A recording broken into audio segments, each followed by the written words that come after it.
Tricycle, anak ka ba mo? She nag-light chalay lang.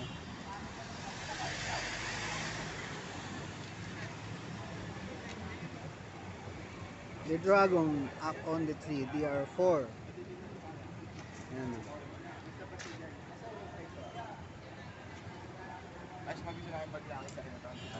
We are at the Hong Kong Chinese place in the Philippines. Kamagulo ka ha. Kung nagsusugal lang tayo, pwede tayong magkasino. Kaso, hindi naman tayo pwedeng magsugal eh. Ang dahilan, hindi talaga tayo mahilig magsugal. Pangalawa, walang perang pansugal. Ubus sa pagkain. Oo.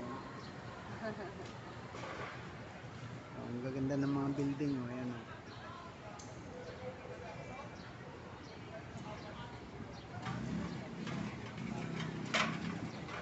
Yan lang ang pagkakaiba, yung mga kuryente natin nasa labas. Ang gaganda ng mga building, yung mga kuryente nasa labas. Decoration yan. Isang sulyap lang ah, para may idea kayo. Ayan. Wala tayo sa Hong Kong ah, wala tayo sa China. Alam nyo na kung saan, isang hagip pa. It's a Sunday, so busy dito ngayon kasi maraming tao. Ayan, ating mga kababayan, nagka-tricycle sila. Nagkakalat yung mga dragon dito. All over the place may dragon. A symbol of a demon. At isang sulya pa, mayroon tayong turista dito. May kabayan tayo. Tingnan mo yung means of transportation natin. Ang ganda-ganda ng lugar. Pero yung mga ginagamit natin pang transpo ng mga kababayan natin, tingnan mo naman. Walang kaayusan. Yung mga tricycle nila, basta na lang meron. Hindi compare sa ibang lugar, may mga number yan. Ayan, ito dito wala man lang. Parang hindi otorisado yung mga nagbabiyahe. Basta kung may sasakyan ka, pwede ka na. Ganyan. Kung tutusin, mayamang lugar ito eh. Kasi dito yung mga bilihan ng ginto. Nasa sentro, kapitolyo ng Pilipinas. Pero bakit ganito ang kaayusan dito? Bakit yung binibili ba nila ng ginto? Yun ba yung pangbaano dito? Hindi naman ah. Hindi maayos yung lugar dito. Yung mga tricycle dito, parang walang mga permiso sa gobyerno ng Manila. Wala pa lang silang number. Oh, ito, tingnan mo itong isa. Ito yung means of transportation nila dito, wala man lang. Oh, ayan. Paano mo makikilala? Paano mo sila halapin kung may nagawa silang krimen? Unlike sa mga ibang part ng Metro Manila, may mga body number yung mga sasakyan, mga motor.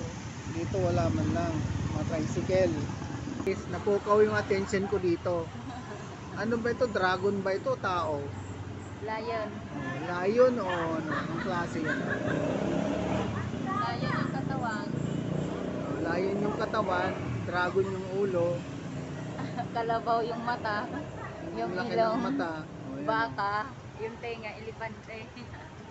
paano nangyayari ang combination din dito? Anong klaseng hayop yan? Kahayop-hayupan talaga. Tapos pagbaba mo, siguro ito yung menu nila, ito yung paborito nilang pagkain. Ayan, o. Laylay Underground Restaurant. Laylay Noodle. Laylay ang taba. Oyster cake. Ay, paborito ko yung oyster cake eh. Pero ito siya, across the street, makikita mo, napakagagandang saging. O, ayan, o. May buli pa. O, ayan. Ayun o, may nakatulog pa doon o.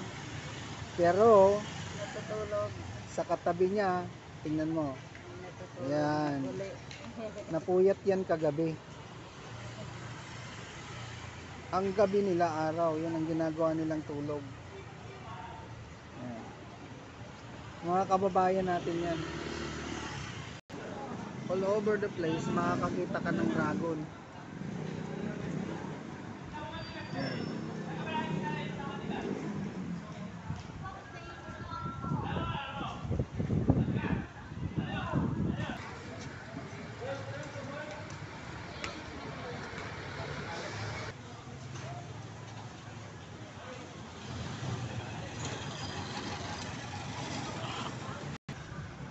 So punta natin si J&A Mansion Gift Shop, Trade in Gold.